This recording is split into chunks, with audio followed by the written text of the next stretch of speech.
Hello students, class 8th unit 4 खनिज एवं धातु। तो आज हम खनिज और धातुओं के बारे में जानेंगे।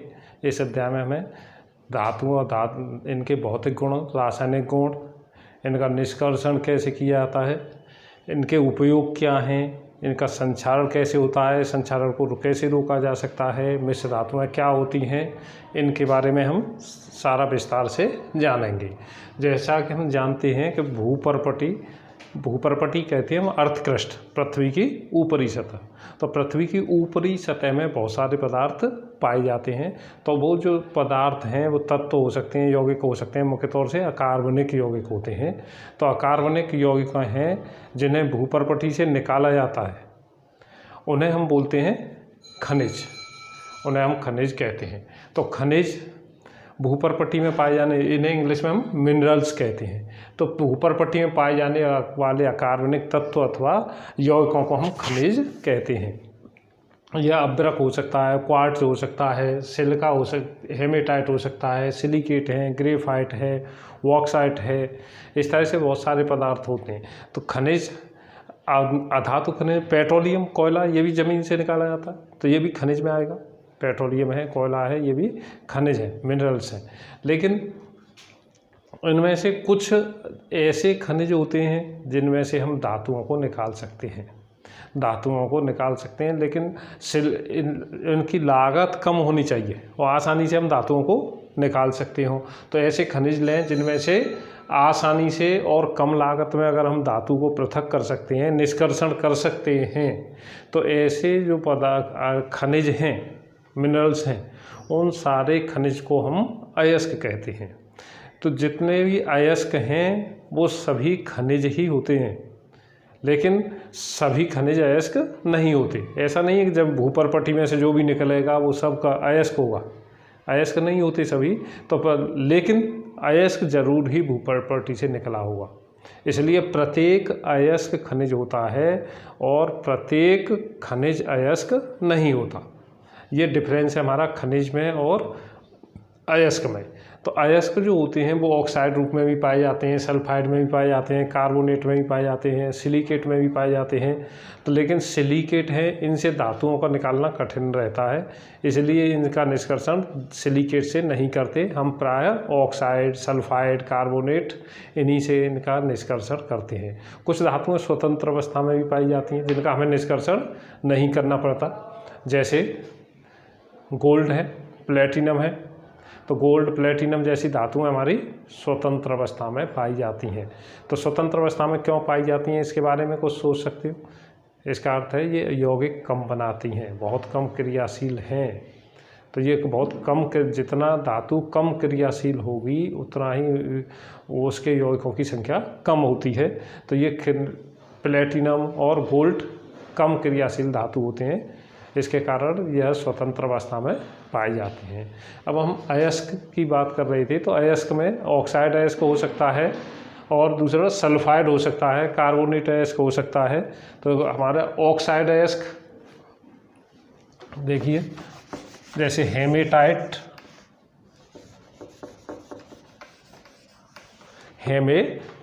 तो हेमेटाइट आयरन का अयस्क है,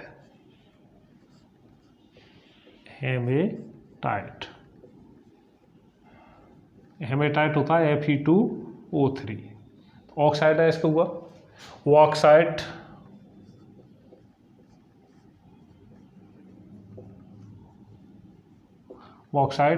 Al2O3 हाइड्रेटेड होता है, Al2O3 2H2O, वॉक्साइट अयस्क। दोनों ऑक्साइड अयस्क होंगे। कार्बोनेट अयस्क ले सकते हैं हम, कार्बोनेट अयस्क हमारे जैसे कैलेवाइन है, कैलेवाइन, तो कैलेवाइन ZnCO3। मैग्नेसाइट,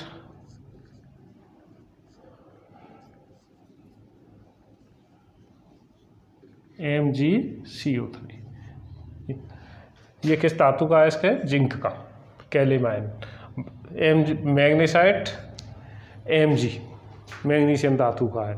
इन्हें इनके प्रचलित नामों से ही जाना जाता है, इनके रासायनिक नामों को नहीं बोला जाता। जैसे Fe2O3 हेमेटाइट, तो हेमेटाइट ही इसका प्रचलित नाम है जिसका ट्रेड होता है, व्यापार होता है। ये ऑक्साइड अयस्क, ये कार्बोनेट अयस्क, सल्फाइड अयस्क ले सकते हैं हम, जैसे गैलेना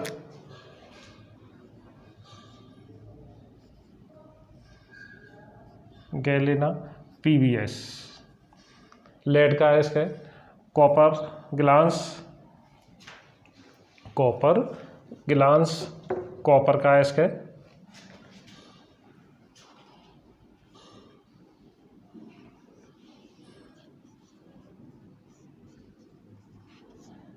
Cu2S। तो कॉपर ग्लास, कॉपर का। इस सल्फाइड अयस्क भी हो सकते हैं। कुछ अयस्क ऐसे भी होते हैं जिनमें दो धातुएं एक साथ उपस्थित रहती हैं, जैसे कैल्कोफाइराइट होता है,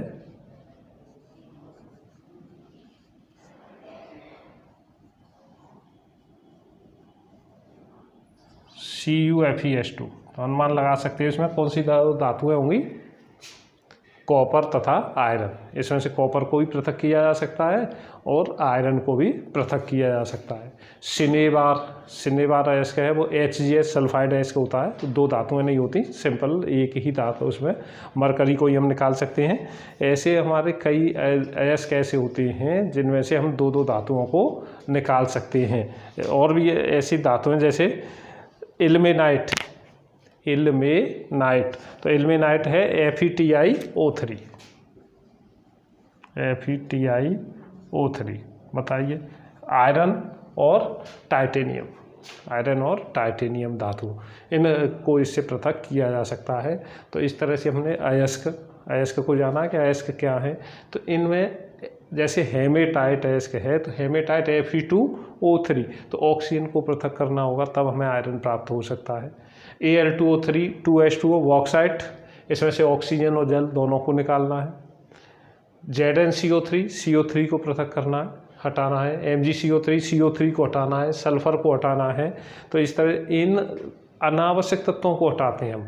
इसके अलावा इनमें अन्य कुछ अशुद्धियाँ भी मिली रहती हैं। जब जिन्हें भूपर पट्टी से ज़मीन से निकाला जाता है तब इसमें रेत, मिट्टी, कंकड़, ये अपद्रव्य भी मिले होते हैं।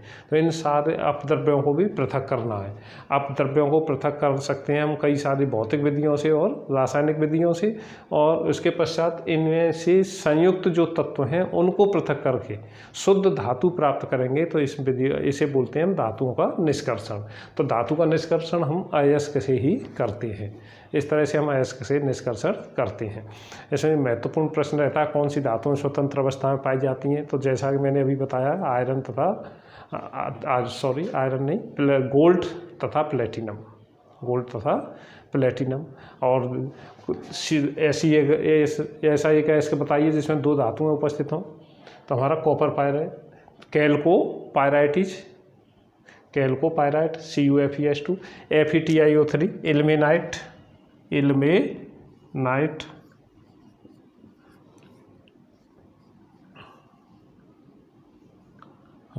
अब हम आते हैं इनमें कि धातुओं के भौतिक गुण क्या रहते हैं। भौतिक गुण मीन्स हम अपने चारों तरफ देखते हैं, जैसे हमने लोहा देखा है, सोना देखा है, चांदी देखी है, और जिंक धातु को भी देखा होगा।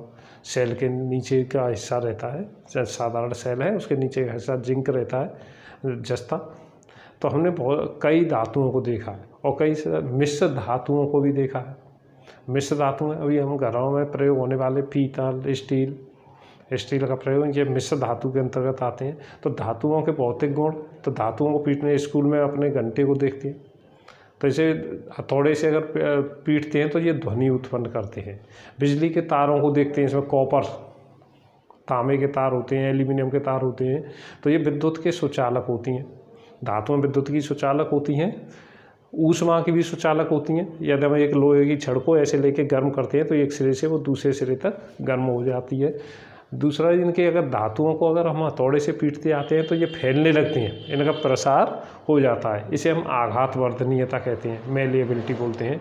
तो धातुएं चमकदार होती हैं, ब्राइट होती हैं, और अधातुएं भंगुर होती हैं। जैसे अधातु कोयला भंगुर है, धातु में चालक में, अधातुओं में केवल एक ग्रेफाइट ऐसा है जो विद्युत का सुचालक है, अन्यथा सारी अधातुएं विद्युत की अचालक हैं और ऊष्मा की भी अचालक रहती हैं। तो ये इनके हमारे लिए भौतिक गुण रहती हैं, जिनके तार खींचे जा सकते हैं, तन्यता बोलते हैं, इसे हम बोलेंगे तन्यता।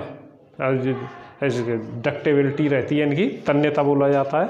और अब हम आते हैं इनके रासायनिक गुणों पर। ये सारे तत्व धातुएं हैं, ऑक्सीजन से रिएक्शन करके ऑक्साइड बना देती हैं। सारे धातु ऑक्सीजन से अभिक्रिया करेंगी तो ऑक्साइड बनाती हैं। तो कोई भी जैसे सोडियम, अब सोडियम पोटेशियम धातु को ये अत्यंत वायु के साथ क्रियाशील होती है, इसलिए इन्हें तो हमेशा हम कहाँ रखते हैं, मिट्टी के तेल में, मिट्टी के तेल में या पैराफिन या मोम, इनमें रख दिया जाता है, क्योंकि वायु से बहुत जल्द शीघ्रता से क्रिया कर लेती हैं। तो इनके देखिए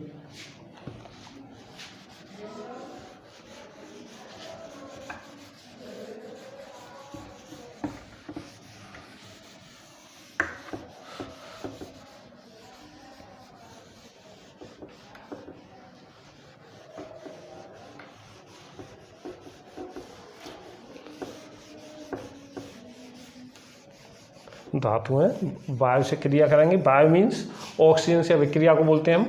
वायु से ये क्रियाएं करती हैं तो अपने ऑक्साइड बनाती हैं वायु से क्रिया करके। इनमें से कुछ धातु जल से भी ये क्रिया कर सकती हैं। वायु से अभिक्रिया करेंगे। ये सोडियम धातु को लेते हैं,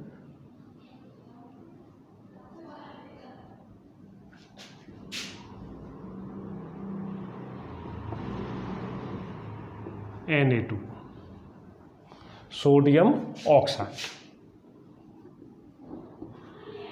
तो ऑक्साइड हम क्या बोलते हैं, ऑक्साइड कहते हैं, द्विअंगी तत्वों को हम ऑक्साइड कहते हैं।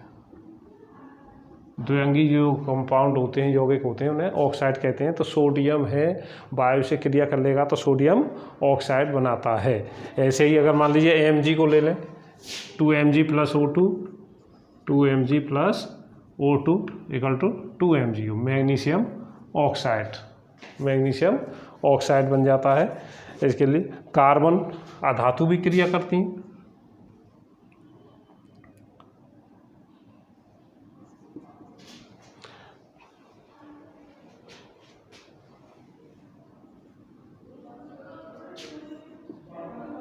तो = बनेगा हमारा CO भी बनता है और इसमें CO2।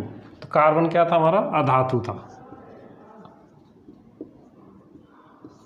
अधातु भी क्रियाएं कर सकती हैं। जल के साथ अगर क्रिया कराई जाती है तो सोडियम और सोडियम अधिक सक्रिय धातु हैं, जैसे सोडियम, पोटेशियम, मैग्नीशियम, ये जल के साथ क्रिया करके हाइड्रोजन गैस देते हैं। तो जल से अभिक्रिया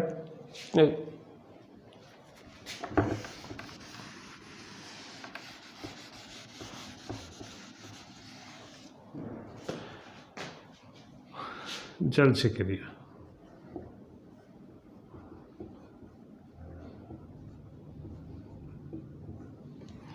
जल से क्रिया करती हैं। तो जैसे सोडियम धातु अगर जल के संपर्क में आता है तो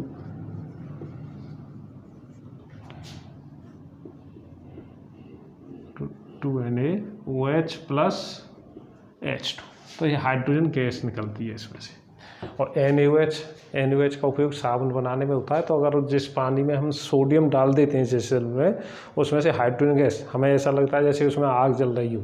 तो हाइड्रोजन गैस अत्यंत ज्वलनशील होती है, वो शीघ्रता से निकलती है और वायु से आग पकड़, जल वायु से रिएक्शन करने लगती है, जलने लगती है। इसलिए हमें ये लगता है कि सोडियम को जल में डालने पर उसमें से आग जलने लगती है। तो आग जलने का कारण उसमें हाइड्रोजन गैस रहती है।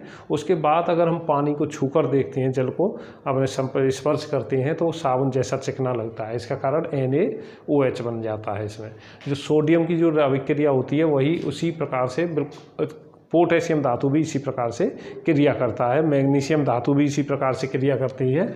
मैग्नीशियम Mg + H2O = बनेगा MgOH का होल ट्वाइस + H2। ये भी हाइड्रोजन गैस देता है। हाइड्रोजन गैस निकलती है इसमें मैग्नीशियम से के साथ भी। अम्लों के साथ क्रिया करने पर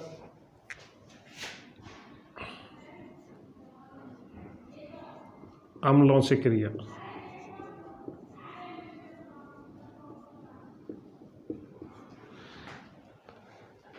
जिंक धातु Zn पर अगर हम अम्ल डाल दें तो रंगहीन गंधहीन गैस निकलने लगती है, ZnCl2+H2। इस विधि का उपयोग हम प्रयोगशाला में भी आगे चलकर देखेंगे कि किस तरह से हाइड्रोजन गैस को बनाया जाता है। तो जस्ते के टुकड़े ले लेते हैं फ्लास्क में और उसमें HCl को डालते हैं तो रंगीन गंधहीन गैस निकलने लगती है।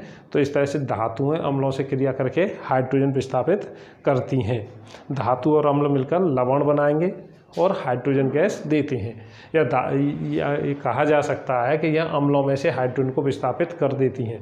और अम्लों में से हाइड्रोजन विस्थापित होने के बाद जो बनता है वो लवण कहलाता है, उसे हम बोलते हैं लवण, सॉल्ट बोलते हैं इसके लिए। सल्फर धातु है,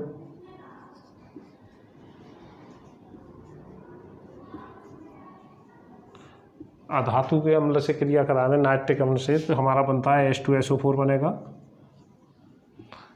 H2SO4 बन जाता है, SO2 NO2 और H2 ये बनता है। हम इन्हें अगर हम बैलेंस कर लेंगे, इन्हें संतुलित कर लेंगे, दोनों परमाणुओं की संख्या बराबर कर लेते हैं तो इधर 10 NO2 हो जाएगा और H2 4S। इस तरह से अभी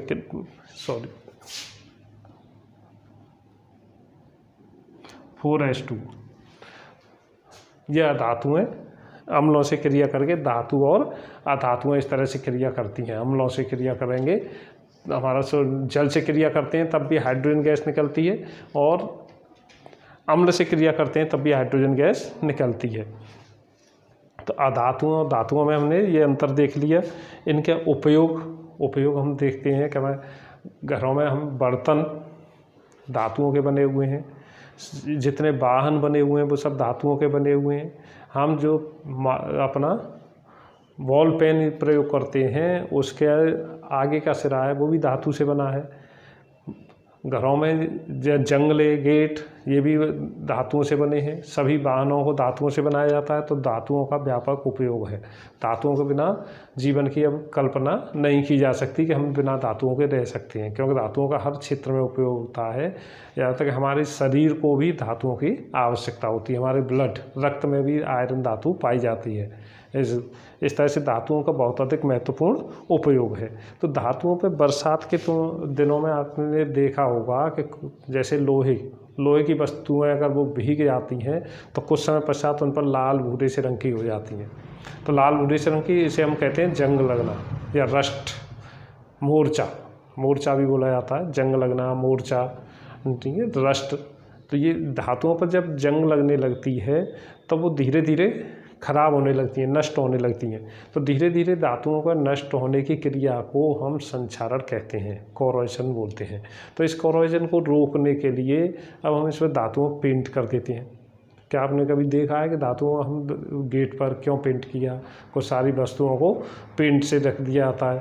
तो पेंट से कवर कुछ पर तेल लगा सकते हैं, ग्रीस लगा सकते हैं। तो तेल लगाना, ग्रीस लगाना या दूसरी धातु की परत चढ़ा देना, ये सब धातुओं के संक्षारण को रोकता है। तो संक्षारण क्या होता है? धातुओं का धीरे धीरे नष्ट होना संक्षारण कहलाता है। और संक्षारण को रोकने के लिए उन पर तेल लगाकर, ग्रीस लगाकर, दूसरे धातुओं की परतें लगाकर या पेंट करके उन संक्षारण को रोका जा सकता है। ये हमारे लिए संक्षारण, धातुओं के संक्षारण को रोकने के उपाय होते हैं। अब इसके पश्चात हम आते हैं कि मिश्र धातु गैल्वेनीकरण क्या है। तो गैल्वेनीकरण, अभी बिजली के बड़े बड़े टावरों को देखा होगा, उन पर जंग नहीं लगता। तो जंग क्यों नहीं लगता? या लोहे की हम जब टीनें हैं जो छत वगैरह बनाने के लिए, फैक्ट्रियाँ इन पर बनाने के लिए रखते हैं, छतें बनाने के लिए, उन टीनों को जब हमने नया देखते हैं तो उनके ऊपर एक विशेष परत चढ़ी रहती है। तो वो जस्ते की एक परत चढ़ी रहती है। जस्ते की ये जो परत चढ़ाने की क्रिया है इसे हम गैल्वेनीकरण कहते हैं। तो गैल्वेनीकरण में कौन सी धातु का प्रयोग करते हैं? गैल्वेनीकरण, गैल्वेनाइजेशन। गैल्वेनीकरण में जिंक धातु का उपयोग होता है, Zn का उपयोग किया जाता है, जस्ता धातु, जिससे इस पर जंग नहीं लगता है। इसके इलेक्ट्रोप्लेटिंग में विद्युत धारा द्वारा उसके ऊपर परत चढ़ा दी जाएगी। जैसे लोहे पर हम निकेल का पेन इलेक्ट्रोप्लेटिंग कर देते हैं, निकेल धातु की परत चढ़ा देते हैं, जिससे उस पर जंग नहीं लगता। या मिश्र धातु, घरों में हम स्टील प्रयोग करते हैं, तो ये स्टील क्या रहता है, स्टील रहता है हमारे लिए, इसमें कुछ दूसरे पदार्थों को मिला देते हैं जिससे वो जंग नहीं लगता, जिससे जंग नहीं लगता। तो ये प्रक्रिया हमारी मिश्र धातु बना करके भी हम उसके संचारण को रोक सकते हैं। हमने कुछ मिश्र धातु क्या होते हैं,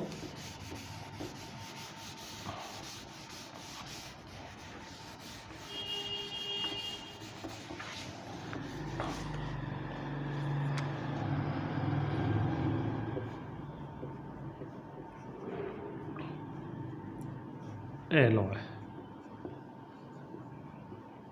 गाड़ियों के इंजन, जैसे मोटरसाइकिल का इंजन देखें, कार का देखें या किसी का देखें, घरों में बर्तन देखते हैं, पीतल के बर्तन होते हैं, पीतल की मूर्तियाँ होती हैं, घंटे, मंदिर में लगे हुए घंटे, ये सभी मिश्र धातुएँ होती हैं। तो मिश्र धातुएँ कैसे बनती हैं कि दो या दो से अधिक धातुओं को मिला करके उनका एक विलयन बना लिया जाता है, समांगी मिश्रण। तो दो या दो से अधिक धातुओं के समांगी मिश्रण को हम मिश्र धातु कहते हैं।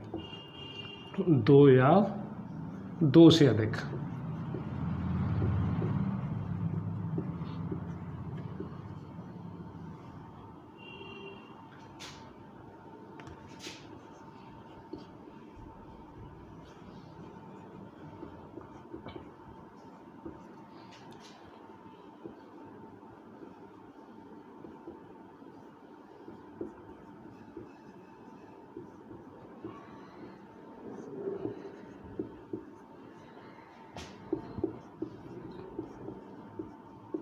को मिश्र धातु कहते हैं।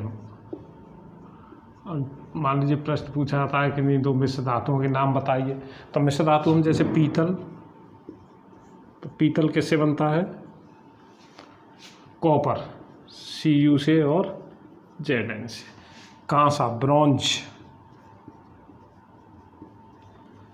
कांसा है Cu एवं Sn, Cu लेते हैं और Sn, Cu के लिए और Sn के लिए। सोल्डर, जैसे बिजली के मैकेनिकों को कुछ को देखा होगा, तो वो तारों को चिपकाने के लिए वेल्ड कर देते हैं, आपस में जोड़ देते हैं, तो ये Pb रहता है उसके लिए, Pb और Sn रहता है, Pb तथा Sn रहता है। स्टील, स्टेनलेस स्टील,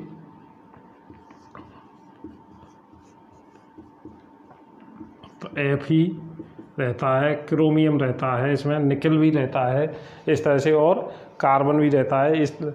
तो ये इनके उपयोगिता हैं। तो बर्तन बनाने में, घंटियाँ बनाने में, कांसे के बर्तन भी बनाए जाते हैं। सोल्डर, बिजली के तारों को जोड़ने में, स्टील के हम विभिन्न पार्ट्स, वाहनों को बनाते हैं, घरेलू बर्तन, यूटेंसिल्स ये बनाए जाते हैं। इस तरह से इनका उपयोग रहता है। इसके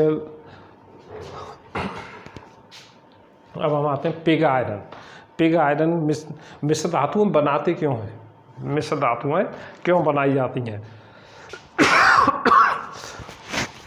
मिश्र धातुएं क्यों बनाई जाती हैं। मिश्र धातुओं के जो गुण हैं अपने मूल धातुओं से भिन्न होते हैं। इन पर एक तो जंग नहीं लगता, ये उससे अपेक्षा कठोर हो सकती हैं, कठोर होती हैं, इनकी आयु अधिक हो जाती है इसके लिए, और इनका आसानी से क्षरण नहीं होता है, इसलिए हम इनको मिश्र धातुएं बनाते हैं। पिग आयरन कहते हैं कच्चा लोहा। ये पिग आयरन वात्या भट्टी से हमें निकलता है। जब हम आयरन इसके आयरन का निष्कर्षण करते हैं, इसके अयस्क हेमेटाइट से निकाला जाता है। तो बात्या भट्टी में से जो भी निकलता है लोहा, उस लोहे को हम पिग आयरन या कच्चा लोहा कहते हैं। ये अशुद्ध लोहा रहता है, इसमें क्योंकि कार्बन तथा अन्य अशुद्धियाँ रहती हैं, इसमें लगभग 93% पिग आयरन या कच्चा लोहा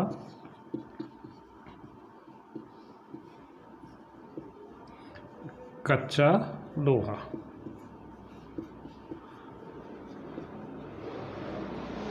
लोहा इसमें लगभग 93% Fe होता है और शेष 4 से 5% तक कार्बन रहता है।